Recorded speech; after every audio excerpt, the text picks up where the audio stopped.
Boston's mayor has issued an official apology to 3 black men wrongly accused in a 1989 murder. It's a tale that begins with a chilling crime, a murder that shook the city to its core. In the midst of this turmoil, 3 men, Freddie, Ronnie, and Ricky, found themselves ensnared in a web of injustice.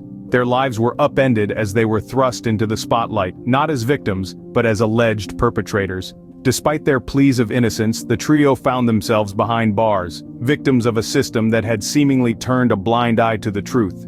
Years turned into decades, their youthful dreams and aspirations buried under the weight of their wrongful convictions. The impacts were profound, a ripple effect that touched their families, their friends, and their communities. Yet in the face of adversity, they held on to hope, a beacon that guided them through their darkest days. Their fight for justice eventually bore fruit when they were exonerated, a bittersweet victory after years of struggle. The mayor's apology, while long overdue, marks a significant step towards justice for these men. In a rare move, Boston Mayor Michelle Wu publicly apologized to the wrongfully convicted men. This was no ordinary apology, it was a profound acknowledgement of a system that had failed these men over 3 decades ago. Mayor Wu, with a heavy heart, acknowledged the systemic failures that led to the wrongful conviction. She spoke of the flaws in the justice system, the lack of due process, and the unbearable weight of prejudice that had unfairly tipped the scales of justice.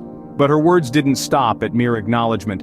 She committed to preventing such injustices in the future, a promise to reform, to scrutinize, and to ensure that the system does not repeat the mistakes of the past. A pledge echoed in the halls of justice, resonating with a hope for a future where such errors are but a distant memory. And the men? They listened. They absorbed every word, every sentiment expressed. Their reactions were a mix of relief, gratitude, and a tinge of sorrow, for the years lost can never be reclaimed.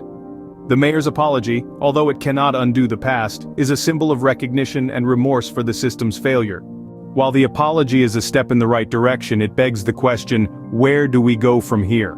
We must acknowledge the apology as a starting point, not a conclusion. This case is not just a single, isolated incident, but a stark reminder of a systemic issue that needs addressing.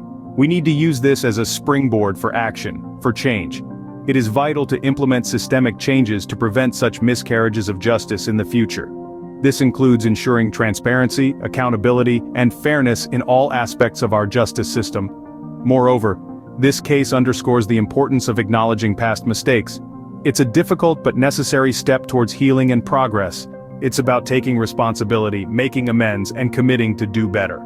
Moving forward, we must ensure that this apology is not just hollow words but is followed by concrete actions. It's not just about righting a single wrong, but about making sure such wrongs don't happen again.